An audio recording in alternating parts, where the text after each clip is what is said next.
ulang Sarif, bisa ke kanan bagi pasukan. Iya. Marcelino, Donetri, Marcelino yang juga terus berbicara. Red card. Kartu merah. Kita harus introspeksi diri, tetapi juga kita tidak mendiamkan, ya kita protes, ini ada jelas. Cukup subscribe dan aktifkan tombol notifikasinya, agar kalian tidak ketinggalan informasi putar Timnas Indonesia dari kami.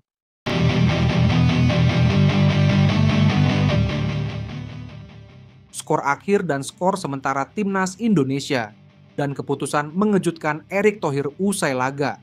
Untuk update skor bisa kalian lihat di judul dan thumbnail video ini ya. Berita pertama, jalannya laga. Timnas Indonesia versus Filipina masih belum mampu membuka keran gol pada babak pertama laga pemungkas grup B Piala AFF 2024. Bertanding di Stadion Manahan Sabtu 21 Desember 2024. Malam WIB, skor imbang 0-0.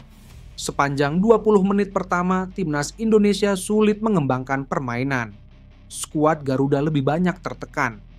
Namun begitu, kedua tim sama-sama baru membukukan satu peluang yang mengarah ke gawang Indonesia maupun Filipina. Saat skuad Garuda membangun serangan di menit 29, namun lini belakang The Ascals mampu memotongnya. Serangan balik cepat dilakukan Filipina.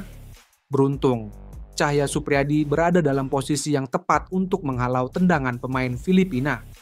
Pada menit 33, Indonesia mendapatkan peluang melalui tendangan Marcelino Ferdinand.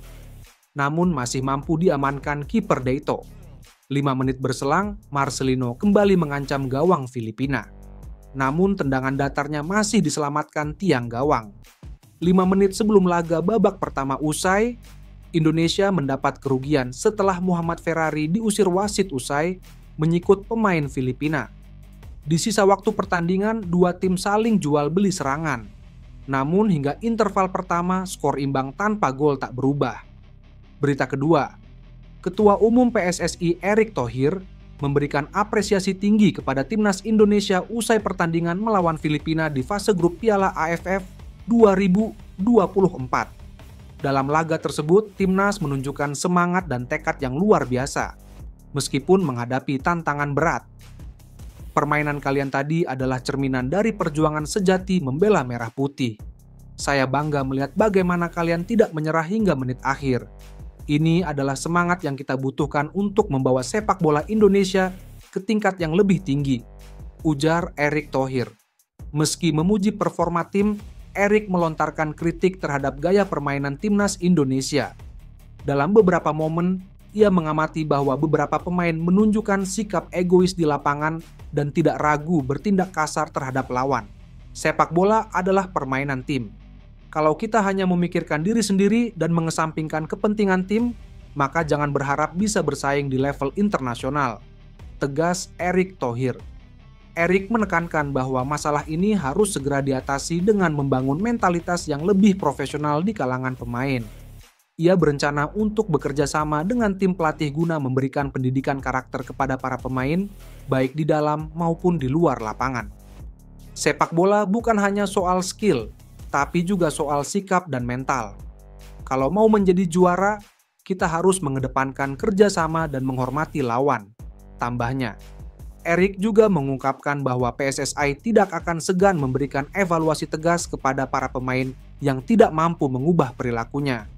Ia percaya bahwa disiplin adalah kunci untuk menciptakan tim yang solid dan kompetitif di masa depan. Tidak ada tempat bagi pemain yang lebih mementingkan diri sendiri dibandingkan tim. Kita akan memberikan sanksi jika hal ini terus berlanjut, ujarnya. Tak terima timnasnya kalah. Supporter Malaysia lagi-lagi bikin ulah usai Malaysia tak lolos semifinal ASEAN Cup 2024. Begini penjelasannya. Diduga oknum fans Malaysia mengamuk dengan merusak transportasi publik kereta di stasiun LRT setelah Harimau Malaya gagal lolos ke semifinal ASEAN Cup 2024. Malaysia gagal lolos setelah ditahan Singapura dengan skor 0-0 di Stadion Bukit Jalil, Kuala Lumpur, Jumat, 20 November 2024, malam. 1 poin tak cukup, Malaysia finish di posisi ketiga klasemen grup A dengan 5 poin. Dua tim yang lolos ke semifinal ialah juara grup A Thailand, 12 poin, dan runner-up Singapura, 7 poin. Setelah laga tersebut, terdapat segerombol oknum supporter Malaysia yang mencoba merusak kereta di stasiun LRT Bandar Tasik Selatan. Saya baru saja menemukan penggemar sepak bola Malaysia mengamuk di TBS.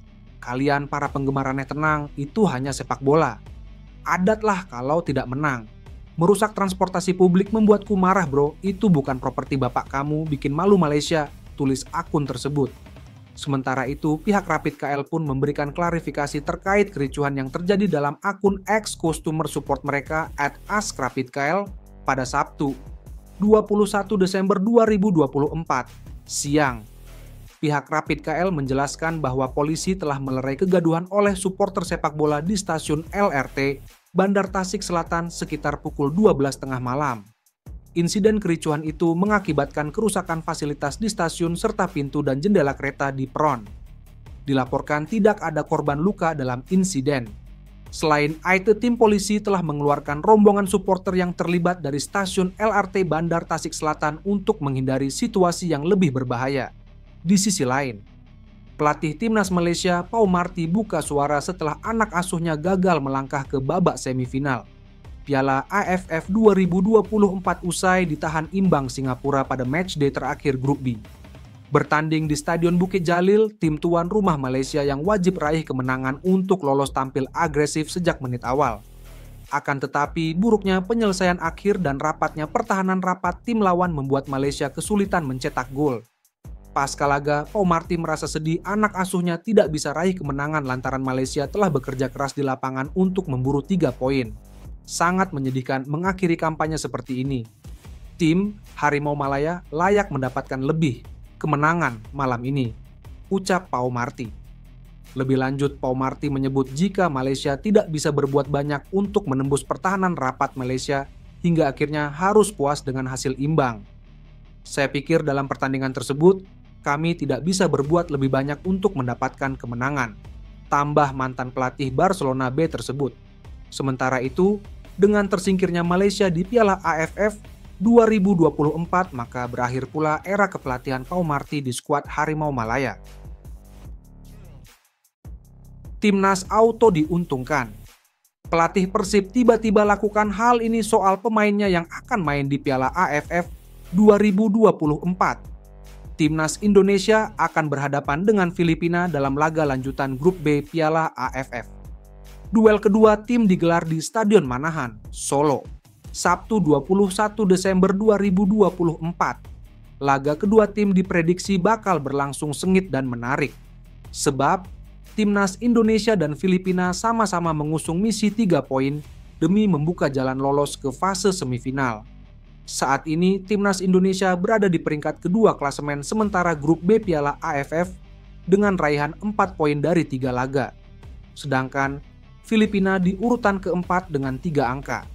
Namun, peluang Timnas Indonesia melaju ke babak 4 besar sebenarnya terbuka lebar, karena Filipina tidak datang dengan kekuatan terbaiknya. Beberapa pemain kunci tidak masuk dalam daftar pemain The Ascals untuk Piala AFF 2024. Salah satunya adalah penjaga gawang Persib Bandung, Kevin Mendoza.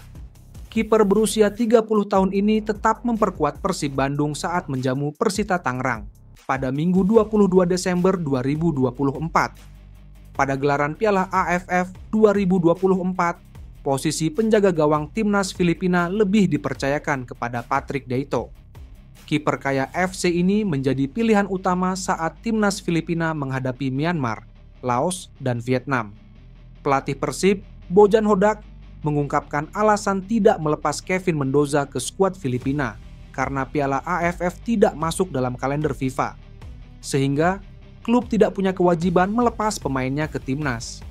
Dia tidak bisa pergi, kami sudah mengatakan tidak bisa karena ini bukan agenda FIFA, tidak wajib untuk melepas pemain, kata Bojan. Sedangkan untuk kasus Kokang Rudianto dan Robby Darwish, Bojan mengatakan bahwa sebelumnya sudah ada kesepakatan klub dengan PSSI untuk melepas pemain ke timnas Indonesia.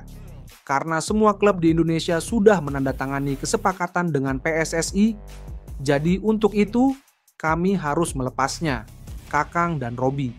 Tapi untuk negara lain tidak melepas pemain, karena ini bukan agenda FIFA jelasnya.